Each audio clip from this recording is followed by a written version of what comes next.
Welcome to another episode of Big Cash Breakthrough, your gateway to digital wealth. Please welcome Thiago Canellas, co-founder and CEO of EOS Rio, a prominent blockchain infrastructure provider active across more than 10 networks and Rio blocks, a blockchain studio specializing in developing distributed applications. With over 15 years of experience spanning engineering, business strategy, and multiple startup roles, it brings a rich background in management consulting and holds an MBA in corporate finance. Welcome. Thank you. It's a pleasure. Thanks for having me here. All right, that sounds great. I usually start by asking how you got into crypto. What's your story?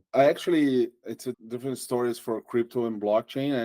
I got contact with coin really early on through a friend that was mining and buying back in the day, like in the early tens, like 2011 probably. But then it was more like, okay, just take care with that magic internet money and not too much into the technical weeds or the philosophical background of Bitcoin. And then I returned to it when Ethereum was launched. I was studying multi-sided platforms and thinking about how we can subvert that model for distributed value. So I was really into it when I got to know that Ethereum was about to launch and using the same technology, but to distribute processing and smart contracts. And that was really when I got into blockchain. Unfortunately, I didn't buy Bitcoin early on. This was like 2015. And then in 2017, I started studying blockchain and its applications. And in 2017, I joined this friend to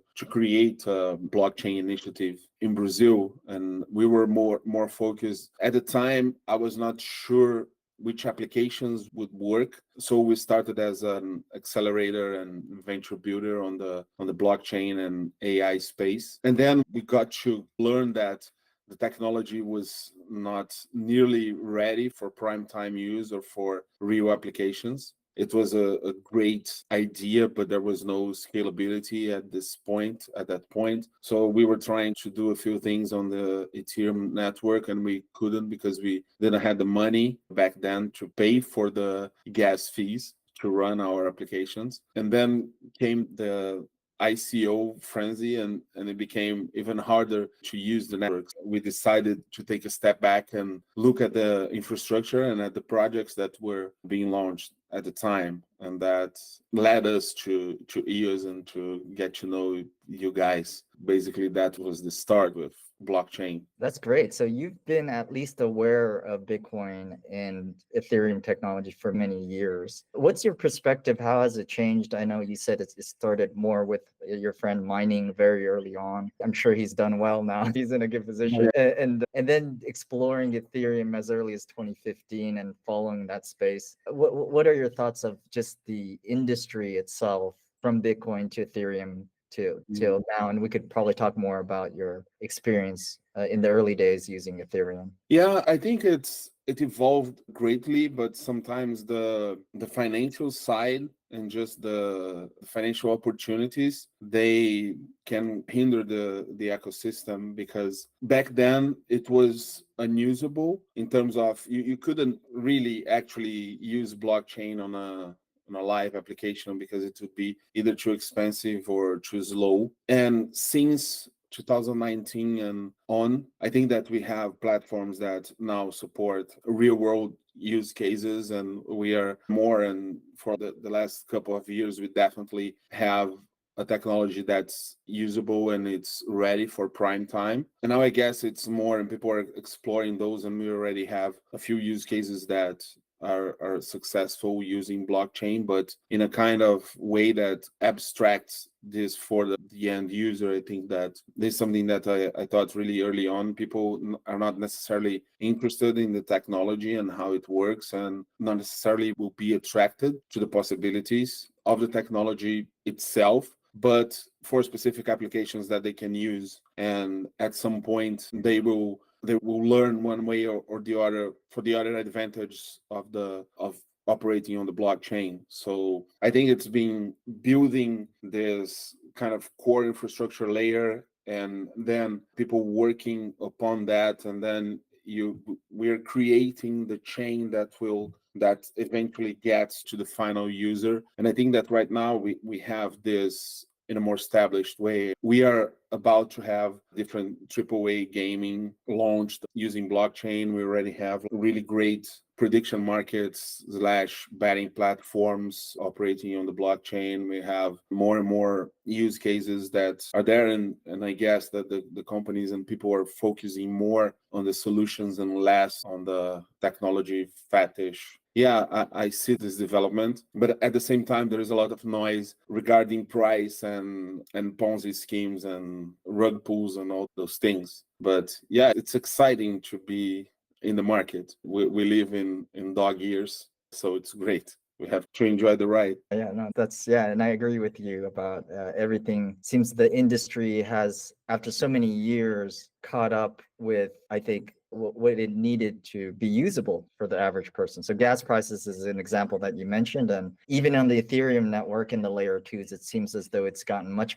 better than years ago. And we were using technology that has, I think, been on the EOS network and Antelope systems much more advanced and cheaper than most ecosystems. But I want to go back to the Ethereum days. What projects, what types of applications were you trying to build there? And then maybe you can explain how you've progressed over the years on the EOS and Antelope networks and some of the applications. And I know you provide infrastructure as well. Yeah. So in the very beginning, we were focusing on prototyping, and our first prototype was more on like the message, trying to just use it for messaging. Back then we had the Yo app, and we're doing just this kind of things to discover the technology and start working with that. But then we evolved more towards the health tech industry, working on data sharing platforms for medical health records for people. We developed an initial prototype back then for the usage of this kind of information, so that the patient would be the owner of her data and be able to share that as they will, instead of the owner of the records being the service provider. But then again, early on, it was very difficult to engage the service providers in something like that, because it was seen as of course, data is power, especially this kind of data. So we had a prototypes, and we made it work in a nice architecture and stuff, but it was really hard, and it still is really hard to convince all the players that they should let go of this power over the data. So we started back then and having this kind of difficulties with the technology, but those were not even comparable to the difficulties that you have trying to change the structure of such a complex system and with such big players. So that was the really early, because we also went looking for where could we find some funding to study those kinds of technologies, and this was the beginning. So those were the very first applications, like just messaging and health data back then. So that's interesting. Okay. And then maybe you can explain your progression. So after that, I know you became a block producer for the EOS network, and I guess you decided to do infrastructure, at least as part of your business. And how has that evolved? Not only the infrastructure, and then you do applications as well. Yeah. Back then, when we were trying those projects, we understood that there was not real money or sustainability at the time on those projects. So we went looking for a better technology, just a better overall technology, instead of the Ethereum proof of work back in the day that was very expensive to operate on. And at the time, EOS was pre-launch, was being developed, when Igor and Domi, they started studying it and getting involved in the community, and they were like very impressed with not only the technology, but with the delivery schedule being maintained by Block One back in the day. So development work and the engineers, the team is great, the team that's now on the network foundation. So we were really well impressed with that, and we started participating in the community. At the time, we didn't thought that we could be a block producer on the network, but we were active participants on the discussions, on the technical discussions, and on the test nets and on the governance discussions with the constitution and all. And when the network was launched, we were very happy that we were elected as block producers, and we were started working on the infrastructure, which was great because it provided some support, some resources for us to keep on building on the blockchain. And right after EOS, there were like multiple other chains that launched. And our first kind of venture, other than operating, was tooling for operators, actually. So we identified that there was a lack of history API solutions back then, because the initial solution that was embedded on EOS for history was deprecated early on by block one, and it was really a challenge to just indexing a chain that produces blocks every half a second and can transact up to like thousands and thousands of transactions per second. So we focused on developing Hyperion, which was like the first scalable history API on the ecosystem, and that's something that we have been working since. So we have this front of developing tools for make the blockchain operations better, more reliable, for users and for operators, to make it evolve just as the operation. And then when that was more established, and when we got to really know how to operate and the possibilities of the technology, then we got back to developing applications that would rely on blockchain. So we started with Rio Blocks, and we had the NFT platform. It's still operating with football clubs in Brazil and artists and all of that. And back in 2020, we launched it when the NFT craze hit. So it was a great experience. It was a huge wave. Now it's not that hyped, but I think that it will have a comeback because it's an interesting technology. And I think as we evolve for more virtual environments, it will be even more useful and people will value that. And more recently, we were focusing on other applications. First, using Hyperion, we want to create a really decentralized infrastructure layer on top of the blockchain, because if you think right now, you have the blockchain is distributed, but when you get to RPC nodes or history providers, those are still centralized in a few players and not incentivized. So it's basically operated on a best effort basis usually by people operating the infrastructure, but they are not paid to do that. So we think it's a kind of fragile environment if you have that. So we are creating a solution to incentivize those players, and also venturing into other applications such as distributed ride sharing, or even facilitating payments for people to buy houses and those kinds of things. We are now, I think, at a place that we can really think and implement real world solutions that people will use. And we learned from before that in the blockchain space right now, it's probably easier if you're developing a kind of project that you want to achieve a lot of to reach a lot of people. It's better to do it like a B2C or something like that, that you won't depend on these big players to do anything, such as the health service providers. Yeah, we've been developing those kinds of businesses and always thinking about new things that we can use blockchain for. Yeah, that's great. So I have a quick question there in terms of you seem to have been involved in so many variety of projects, starting with healthcare and then after that, and even social media, right, to NFT platforms for football clubs. And so a lot of different industries. And for those that aren't aware, your EOS Rio and Rio Blocks is Brazil. And I'm Yeah. curious about the market there, how you see just business in general, how it compares to the US and crypto in Brazil as well. And then also building in Brazil, because you're building are trying to build all these variety of applications, probably for your local market first, right? So maybe there's a lot of questions there, but yeah, I'm curious what you can help share about not only building in Brazil, but the crypto market there, just also business there as well. Just maybe any of those, feel free to just help Yeah. share. The first thing is that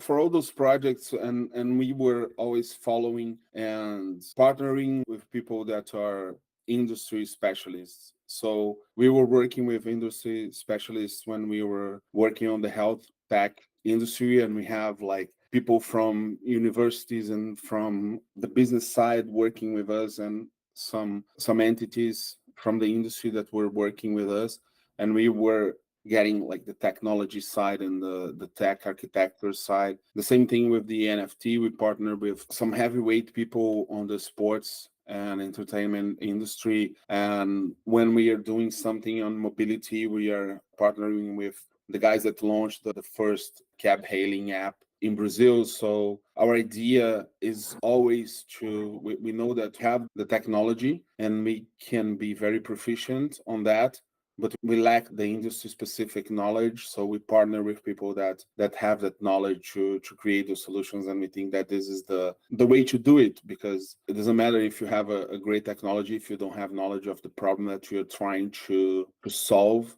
it won't work. So that's our basic principle. And regarding Brazil, I think that one thing that's great about Brazil is that it's a huge market, right? So we have 200 million people. So each and every market that you will look at, you will have a decent scale in Brazil. So this is a good thing to develop startups and to test those kinds of solutions. So on that end, I think it's great. Also, the regulation, it's not that bad. Our central bank is very forward thinking, and they are investing in technology, and we have like instant payments already, and they are in talks about the CBDC, and they are in talks about cryptocurrency regulation, and it's a good regulatory environment for that. And it's also a pretty representative market for crypto in general. I'm not sure, but we are probably like top 5 in terms of holding or just volume for the crypto market. And there is a very developed market in Brazil for crypto, for those other blockchains applications. We used to have good developers that were not too expensive, but since 2020, more and more of them are working for global companies and working remotely. But yeah, we also got a fair amount of development talent in Brazil. So I guess it's a good environment for developing startups and also for the crypto and blockchain industry. Yeah. Yeah, that's great to hear. Any unique things about Brazil that maybe people are unaware of in cryptos, or maybe a specific, at least compared to other countries, something different about Brazil that you can think about or share? One thing that I'm thinking more and more is that we live in a very low trust environment in Brazil. For the culture, we have Ponzi schemes now, of course, we have Ponzi schemes with crypto, but we used to have Ponzi schemes with cattle and with ostrich farming and other stuff, crazy stuff. So it's a very low trust environment, which is actually great for crypto. One of the things I was just messaging some friends because I was looking at the poly market, and this would be something that I think would work in Brazil, like a decentralized betting environment, because you have those trust issues with the betting platforms that we have right now, that people would just run away with the money and you wouldn't be able to withdraw your money from the platforms. So I think this is a great opportunity for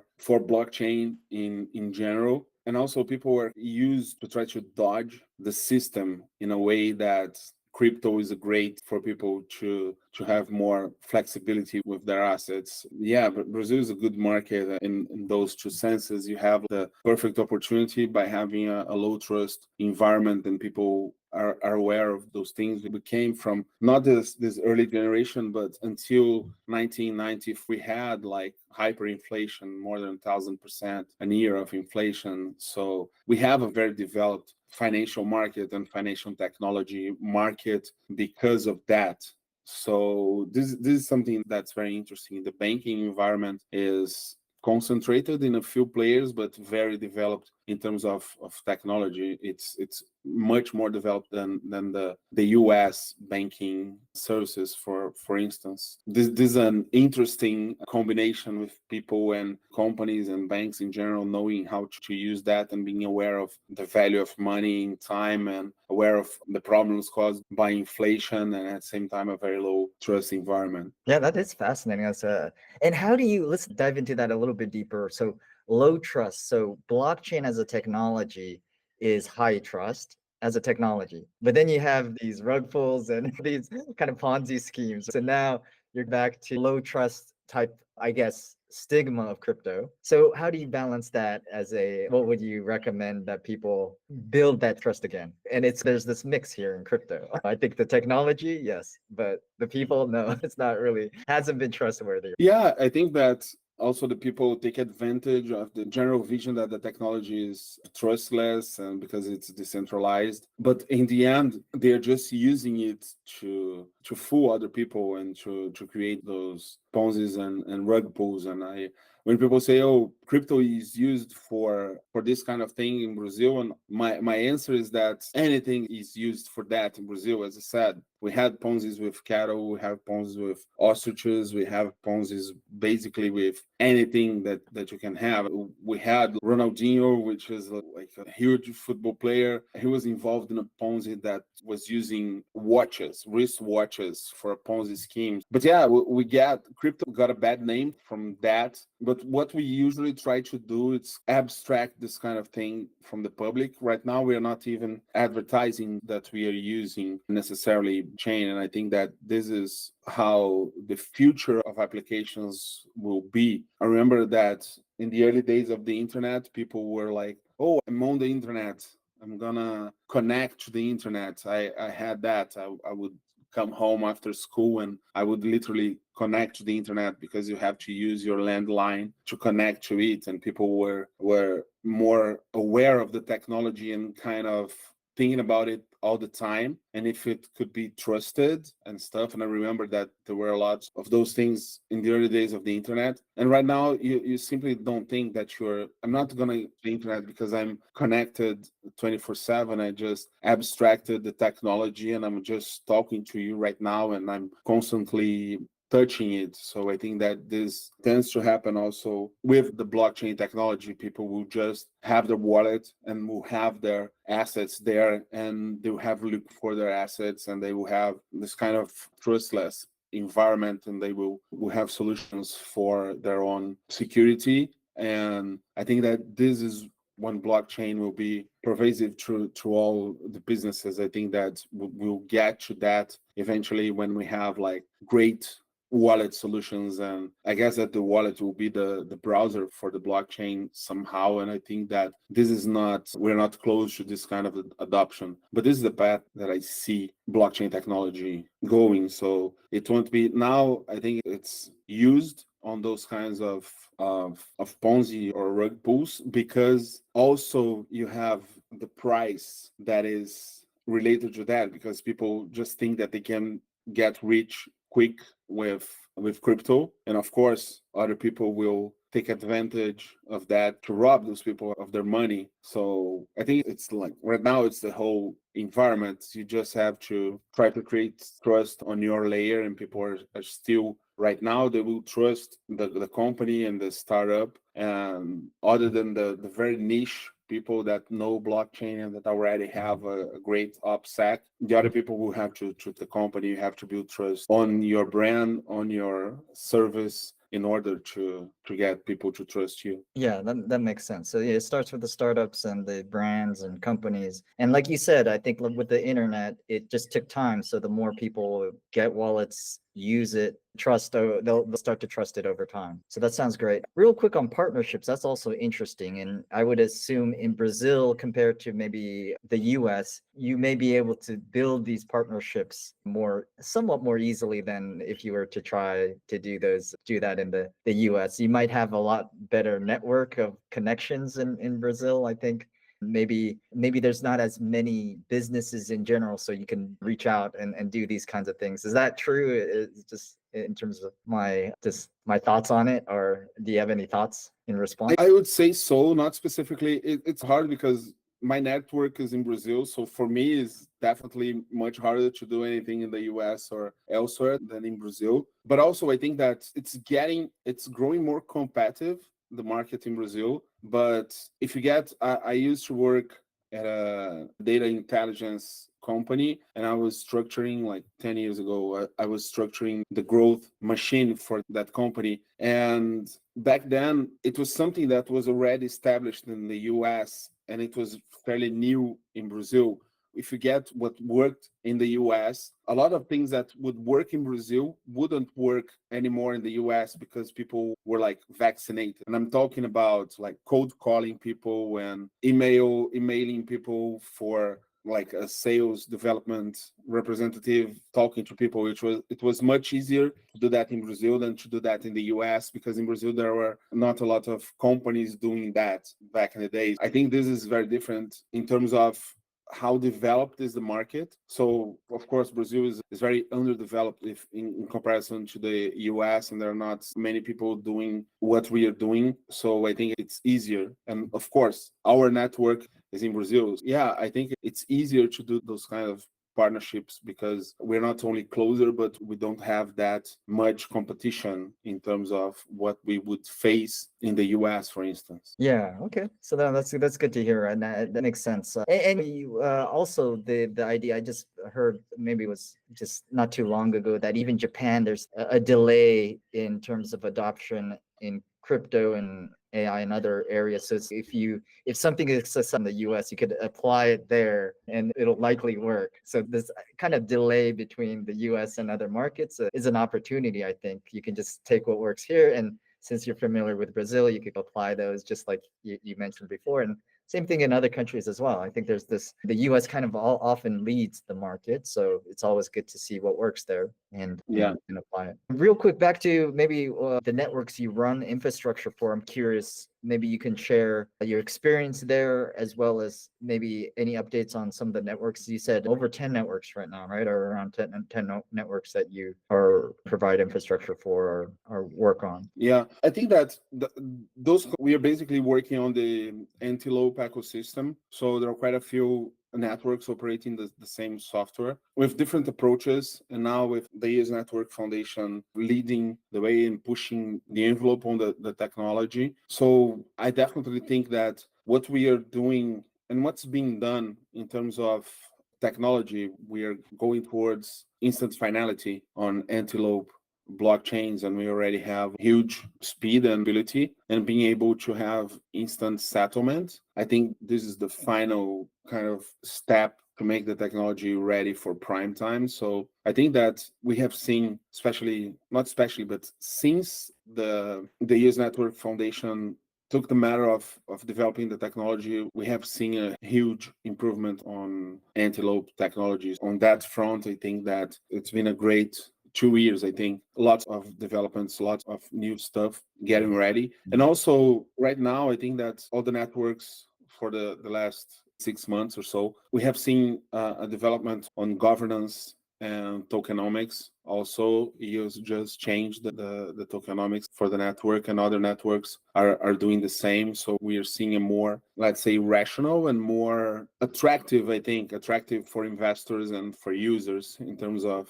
tokenomics. Yeah, I think that in the ecosystems that we work, and I think that we still have a model that's different than the other technologies, just because we had like Block One, and they basically ran away with the ICO money, and then the community came together to create the ENF to move forward the network. So I think that this is something that has a great future ahead because of the technology and the governance and tokenomics and how it's evolving. I think that this is the great story in the ecosystem as a whole. And more specifically, I'm very excited for the gaming chains. I think that we will have a kind of resurgence of the gaming mania, because if you think about what we had in 2021, especially in early 2022, there were a lot of projects that were being launched back then. But if you think about how long does it take for you to create a AAA game or a really good gaming, it's about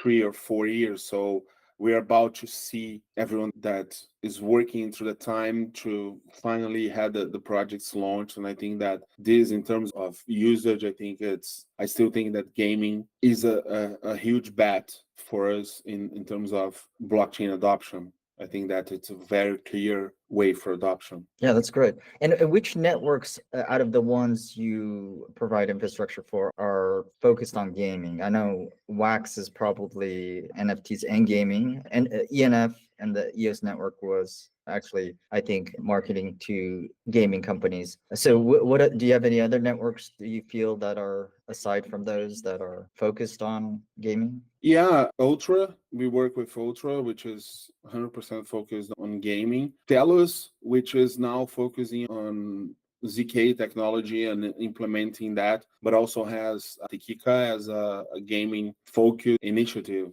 Yeah, I think that those three networks, Wax, Ultra, and Telus, are the first two are focused on gaming, and Talos also has initiative there. But also, it's interesting that you have some kind of specialization for the networks in some niches. So you have few more on the wallet side and on the transactions, and we have Talos focusing now more on the hardware accelerated ZK, and you have, of course, EOS leading this push on technology. Yeah, I would say that those three, Wax, Ultra, and Talos. Okay.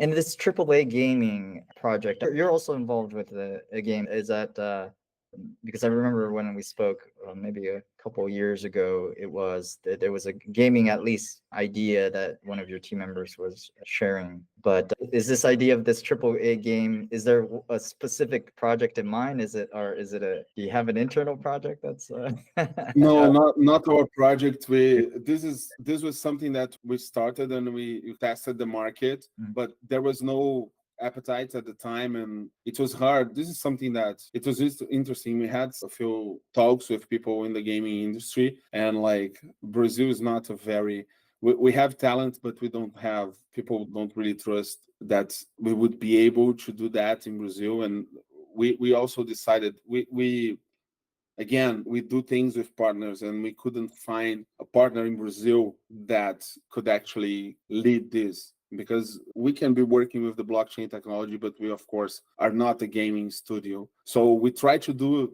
something and we try to find partners, but it was clear after a while that it wouldn't be something that we could be successful in. So no, I'm talking more about, like, you have the Citadel project on Ultra, that it's an FPS that it's looking great. You have Star Atlas that from what they're releasing, it will also be a great game.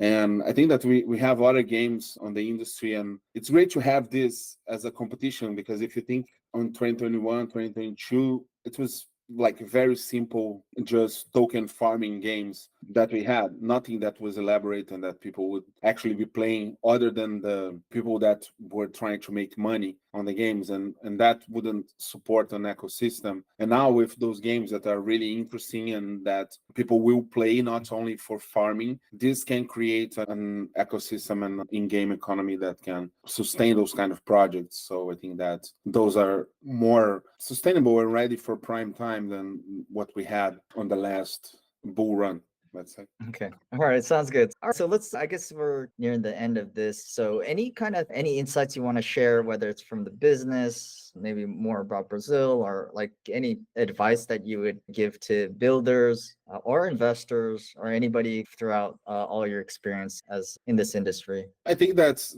first thing is try to start small and build a community of users. It's all about usage. People can be very successful without usage and just surfing the hype. I don't know how to do that. If you have that talent, I think that you can make a lot of money. But for us, what really works is going with the baby steps and testing the market and having this progressive approach towards, okay, this is working for this niche market. Let's try something bigger and bigger.